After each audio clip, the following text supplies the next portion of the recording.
ChatGPT Plus is free for college students through May. Here's the thing. You've got a lot to do between now and then. Studying for finals, writing papers, trying to keep your life on track, and ChatGPT can help with all of it. It can quiz you for your econ exam, make a study guide from your French notes, plan out your meals and study breaks. It can get really specific on how you like to learn. It can even help you come up with ways to stop procrastinating. So from now until summer break, take advantage of all the ways ChatGPT can make your life easier. Restrictions apply. This is the Roger Stone Show on 77 WABC. A man who's gone through hell, but he's kept going, and he's smart, and he's strong, and people love him. Not everybody, but people love him and respect him. Roger Stone. Now, here's Roger Stone. Welcome back. This is the special New Year's Eve edition of the Roger Stone Show. You'll be able to check out my 15th annual International Best and Worst Dressed list New Year's Day at stonezone.com. It's absolutely free. I've given you a little sneak preview of some of them who made this year's list. But now we turn to our meat and potatoes. That's politics. And joining me is a criminal defense attorney, David Schoen, who very ably represented President Donald Trump in one of his impeachment trials. To my mind, David Schoen may be the most brilliant legal mind in the country. Sorry, Professor Dershowitz, but that's just the way I see it. And I am very honored to have him with us today.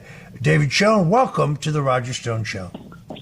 Thank you. It's a great honor for me, but I'm not going to say any maybes when it comes to you. You're the single most politically savvy person in that field, or in any field, I suppose, in the country today, and have been for decades. Well, we have a mutual admiration society going here, but we got a lot of important questions to get to. Let's start with the news late this week.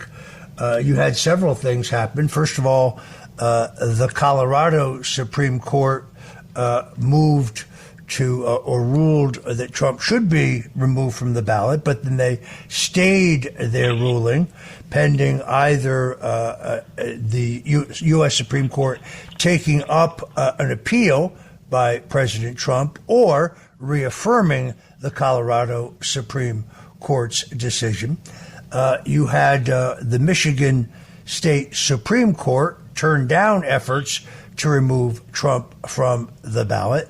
Then you had a new motion in Maine to remove Trump from the ballot. That means there are efforts underway in Alaska, Nevada, New Jersey, New York, New Mexico, Oregon, South Carolina, Texas, Vermont, Virginia, West Virginia, Wisconsin, Wyoming, and you have appeals now going on in Arizona and Michigan. The argument is somehow that the 14th Amendment to the U.S. Constitution, specifically Article 3, prohibits Trump from being on the ballot. You have argued, saw you on CNN the other day, you have argued very articulately that that is not the case. David, break this down for us. It's a very good introduction. Yeah, you're right. I want to just give you one aside, though, to show how ridiculous this gets. In the challenge in Maine, one of the three challengers made a different argument. He argued that under the 22nd Amendment, since President Trump claims he won the last election, he should be barred from this ballot because the 22nd Amendment prohibits someone from holding office twice. That's just how silly this thing has gotten. But now back to your... And he said, by the way, if President Trump would admit he lost the election, he would withdraw his challenge. These people are playing games with the First and 14th Amendment rights of every voter in this country and every person who would stand for president of the United States. There's no place for this. But, all right, your question is, break it down, the real challenge they're bringing. 14th Amendment, Section 3, says that if someone's been involved with insurrection or rebellion, can't stand for public office. There are many reasons Colorado court got it wrong. To me, the most significant and important and fundamental one is the textual one. It doesn't apply to the President of the United States. If you look at the legislative history, they considered one version had the term president in there as one of the people who would be disqualified if he or she was involved in insurrection or rebellion. They took that out. They specifically mentioned other positions. That's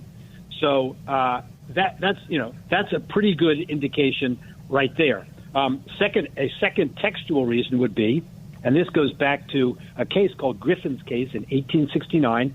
Supreme Court Justice Salmon Chase sat on the case, and he said, this is not self-executing, meaning there would have to be federal legislation in order to enact that. Well, sure enough, Section 5 of the 14th Amendment says that Congress shall have power to enforce by appropriate legislation the provisions of this article.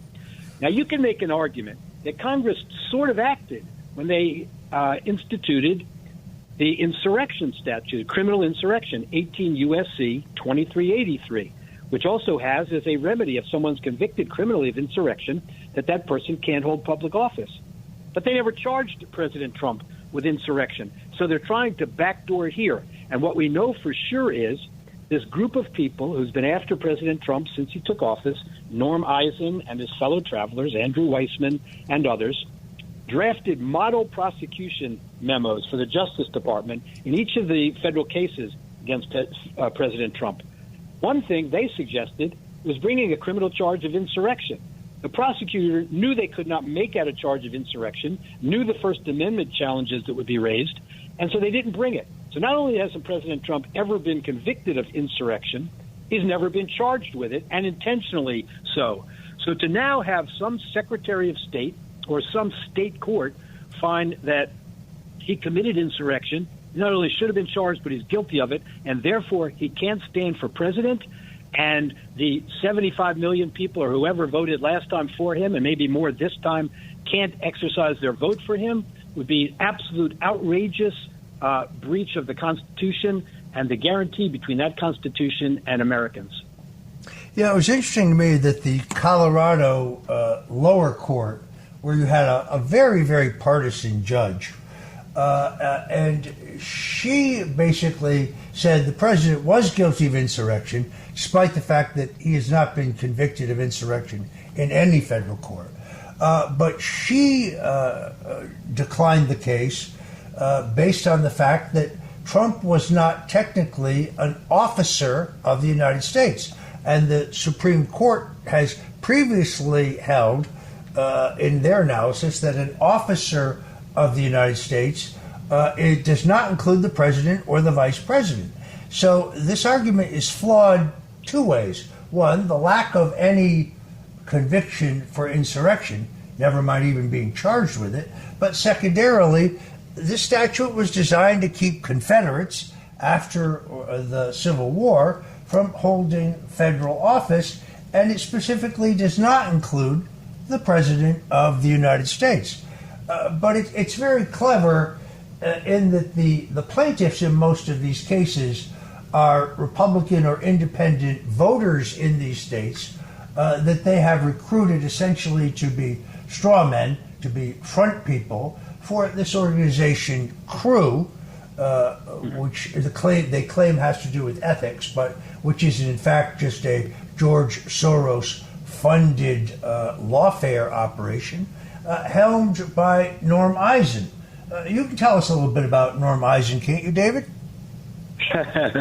Yeah, well, he served as President Obama's ethics counsel, and then he made him an ambassador, I think, to the Czech Republic. He has made a career out of going after Donald Trump. He wrote up a 169 or so page treatise with another fellow, basically saying early on in the Trump administration why Trump should be impeached, convicted of a crime, sentenced to prison, and so on.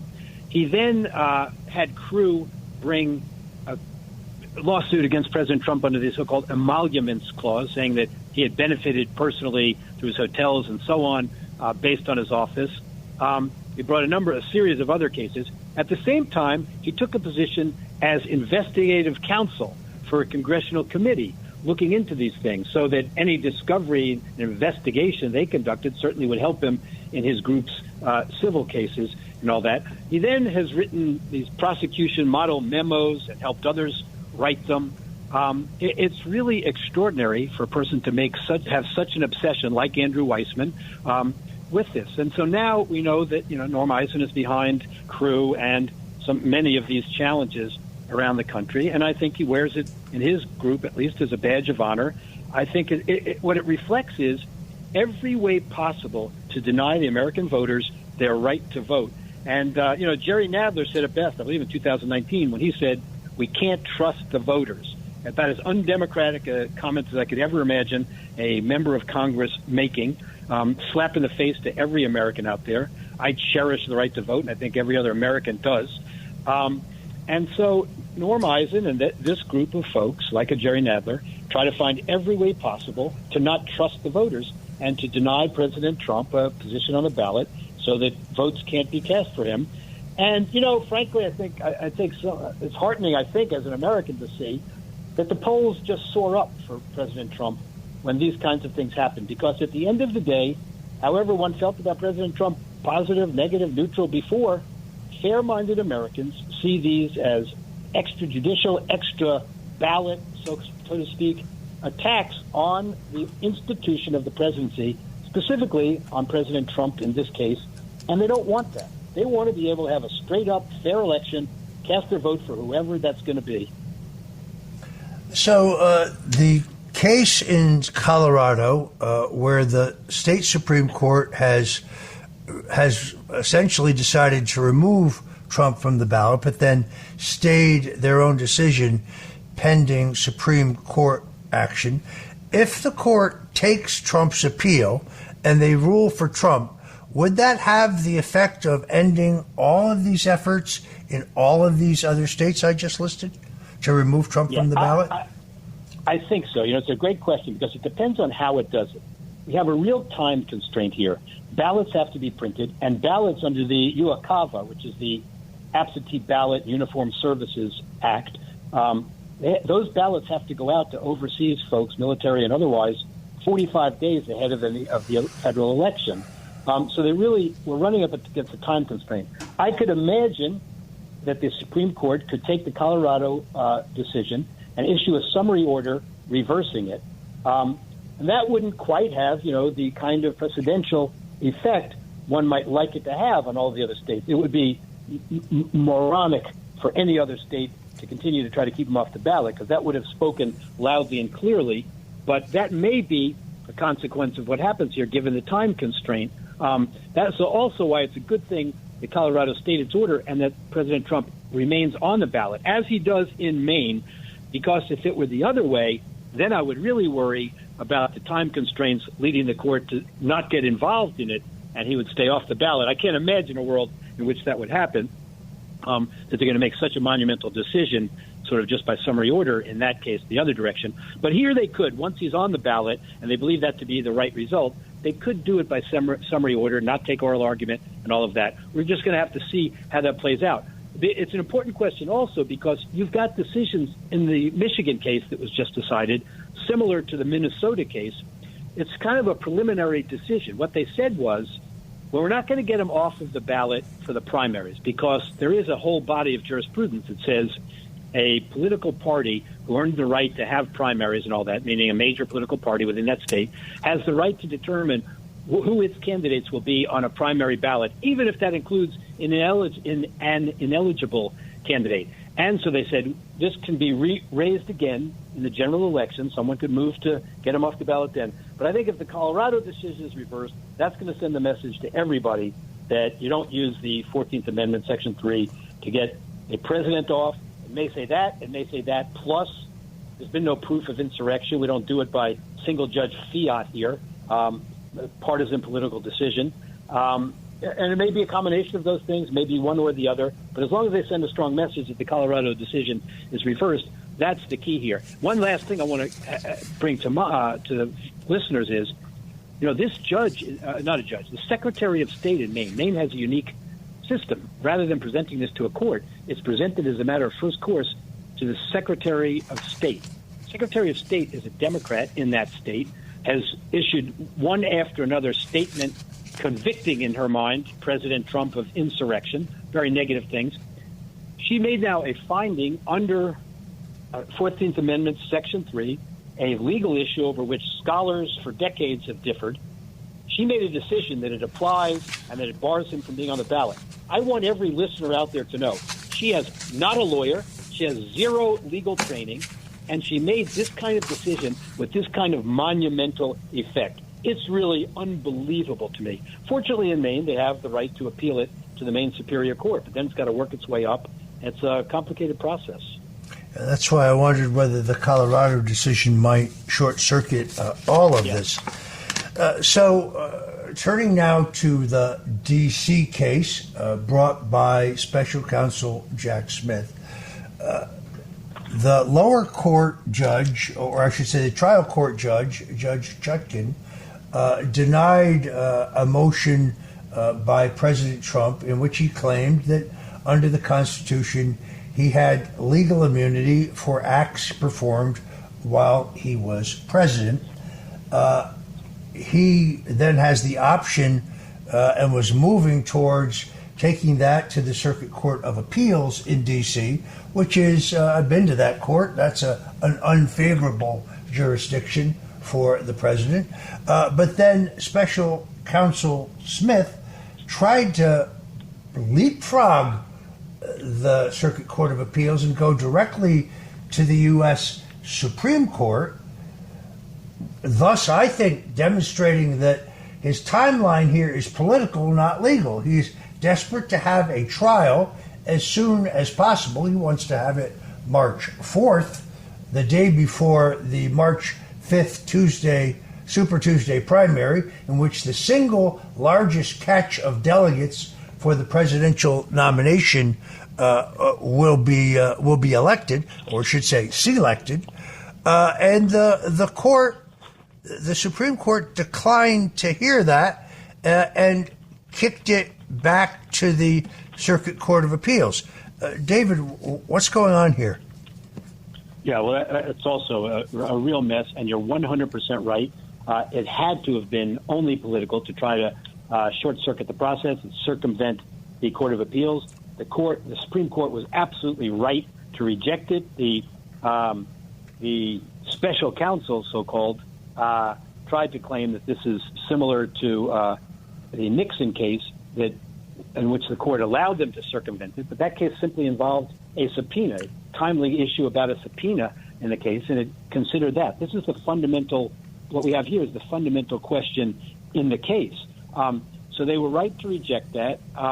He does simply insist on having the trial when it is, and now it shouldn't be. There's another reason this trial really should not go forward in March in any event, and that's because the United States Supreme Court has agreed to take up the question of what the obstruction statute means. That's one of the President Trump is charged with the obstruction statute also. The Supreme Court has granted certiorari to construe that statute. There's no possible way in fairness that President Trump's trial should go forward until that issue is decided also. But the immunity issue is also, a key question. There was no good reason to try to circumvent it. I think that, by the way, the reason that Smith proffered as to why it had to hear the case now is that he wasn't sure that the court could fully consider the issue and decide it within this term of court. There's no reason for it to have to be decided within this term of court. You're talking about a major constitutional issue. Nobody's going anyplace. The court should take its time and hear a full briefing and full argument after it's already been parsed through by the Court of Appeals. It's really abhorrent. But at each step of the way, Smith and the others show that these prosecutions were just brought to try to impact the election. It's inappropriate. It's an abuse of the judicial process. Parents of tweens, if you're familiar with far-off drop-offs... Dad, stop, right here. Or get DMs about what's for dinner, you may be experiencing tween milestones. For your son or daughter, these can start at age 9. HPV vaccination, a type of cancer prevention against certain HPV-related cancers, can start then too. For most, HPV clears on its own. But for those who don't clear the virus, it can cause certain cancers later in life. Embrace this phase. Help protect them in the next. Ask their doctor today about HPV vaccination. Brought to you by Merck. Shopping is hard. I can never find anything in my size. I don't even know my size. I buy my clothes the same place I buy my groceries. There's a better way. Make it easy with Stitch Fix. Just share your size, style, budget, and done. Your personal stylist sends pieces picked just for you. That was easy. Stitch Fix. Online personal styling for everyone. Free shipping and returns. No subscription required. Get started today at stitchfix.com.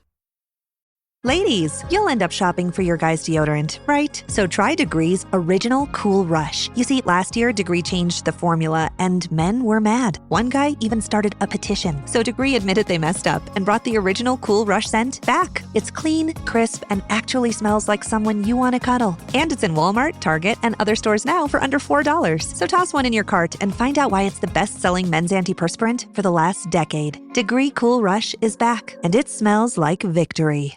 The rural way of life is about making everyone feel at home. Tractor Supply chose advanced 5G solutions from T-Mobile for Business to transform intelligent customer service. Together, we put the power of AI to work across 2,200 stores, keeping things running seamlessly inside, curbside, and countryside. This is elevated customer experience. This is Tractor Supply with T-Mobile for Business. Take your business further at T-Mobile.com/now. I should point out to our listeners that David Schoen is not a Republican. I don't think he's a conservative. He has really made his name in civil rights cases across the South. And to my mind, he has reached his conclusions based on what has transpired rather than any partisan fervor on his part. This is one of the reasons why I have so much respect for you, David.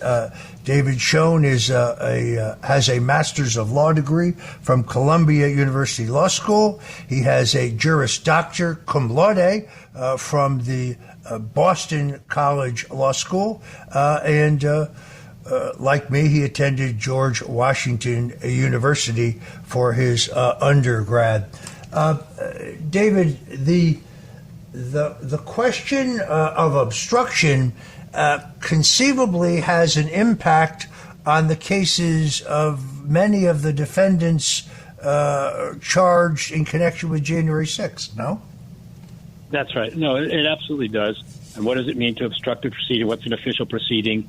And so on. It's all of these issues are going to have to be sorted out. I worry that the court has in its mind the impact of its decision, but there have been other situations we've faced the court in which the impact could be tremendous in terms of sentencing or reversing a number of convictions. And hopefully the court just, does the right thing and construes it consistent with the language that's being used. And so that's one question. But the immunity issue is also, as you've said, a very important issue. And President Trump has said at all times that in any actions he took with respect to this election, he believed he was required to take under Article 2, Section 1, Clause 8, which requires him to faithfully execute the office of president, make sure the laws are followed, and defend the Constitution. Article 2, Section 3 also, he takes an oath of office, and he was fulfilling those things. And so some of these people, present the issue as, well, you don't have immunity for life, you're out of office, or they're really misconstruing the issue. He took those actions, whatever actions he took when he was president of the United States. They want to say, well, but he was also a candidate, therefore he took in his capacity as candidate for the next presidency, next term of office. We don't want courts being in the position of trying to read minds and see which hat someone was wearing at which time. It would be very different if there were so-called crime of another nature.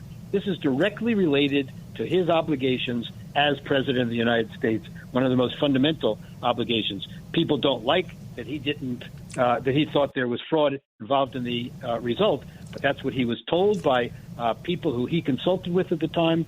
He firmly believed it. And in terms of, this idea that he was telling Vice President Pence to do something he couldn't do, I will tell you that foremost experts on the Electoral Count Act and election law in general, including a professor from Ohio State, has said nobody really knows what the vice president's role is under the Electoral Count Act.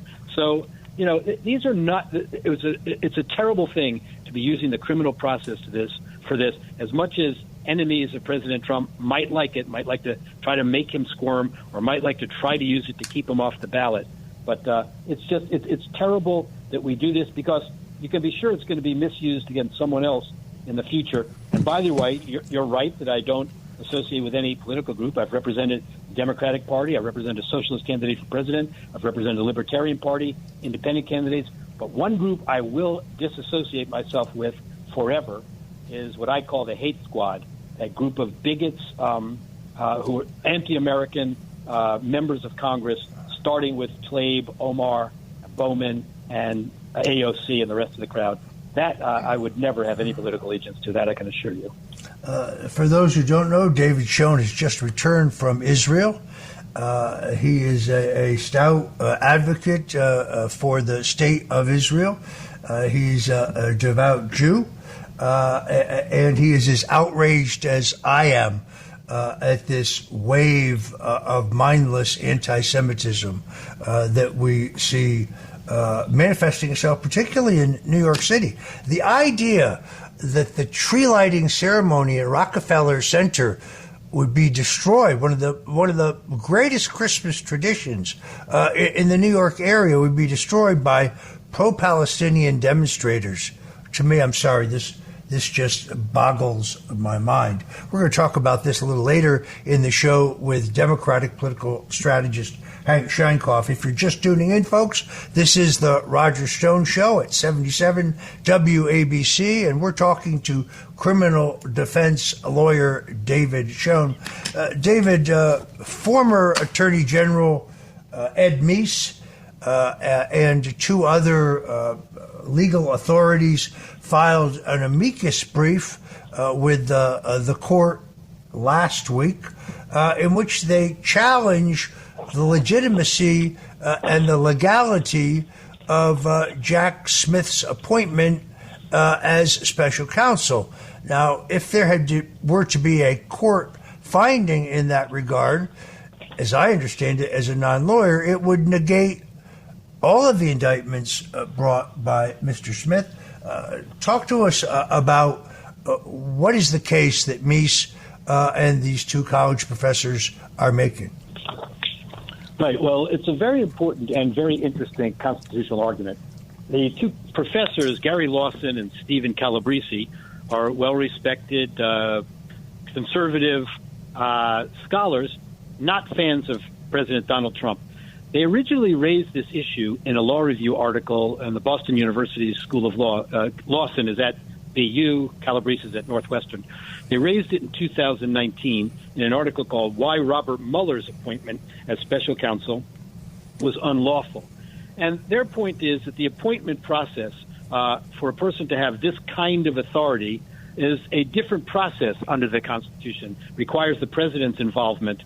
And so it's unconstitutional to give the kind of authority to a Mueller or to a Smith that's been given to him, given the subject of the investigation and the potential consequences of the investigation. So now Ed Meese joined that argument and filed this amicus brief. I will say this. The argument was rejected in a D.C. Circuit Court opinion in 2019, but it doesn't really analyze it carefully at all. And it hasn't been raised, now as to Mr. Smith. It was raised in connection with the Mueller issue back then. I have to say that I'm hopeful for the legal issue to come to life, really, that President Trump's lawyers raised the issue in their motions to dismiss, and this is not just being raised by way of amicus brief, but Calabrese and Lawson and Ed Meese, of course, are not people to just be ignored. It's certainly not a frivolous argument by any means. And Calabrese actually has an interesting guy. He originally took the position that 14th Amendment Section 3 could apply to a president of the United States. He then wrote a letter of apology, in a sense, in the Wall Street Journal, in which he said he's been convinced otherwise, he was wrong, and that it does not apply. But he's also made no bones about the idea that he doesn't support President Trump in any way. He's looking at this as a legal issue. And I think his reasoning seems quite sound, frankly. We'll see where that issue goes. I think the court's going to have to address it. It's true they could sidestep it and come up with a different rationale for their decision, whatever that decision is going to be. But it's a serious argument. Well, I would hope that President Trump's lawyers would raise this issue in the 11th Circuit in Florida, since it has already been adjudicated pertaining to Robert Mueller unsuccessfully in D.C. As I understand it, it would not preclude Trump from raising the issue in the documents case.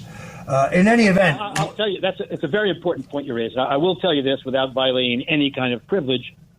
Probably the first memo that I wrote on this to the subject of that prosecution raised this issue, that it must be raised in that case, whether it succeeded in D.C. or not. It had to be raised and preserved. So I'm hoping that it was. That was in the Florida case and, of course, in the D.C. case. All right. Unfortunately, we are out of time. I want to thank David Schoen, criminal defense lawyer, represented President Donald Trump most ably in his impeachment trial. Happy New Year to you, David, and many thanks for joining The Roger Stone Show.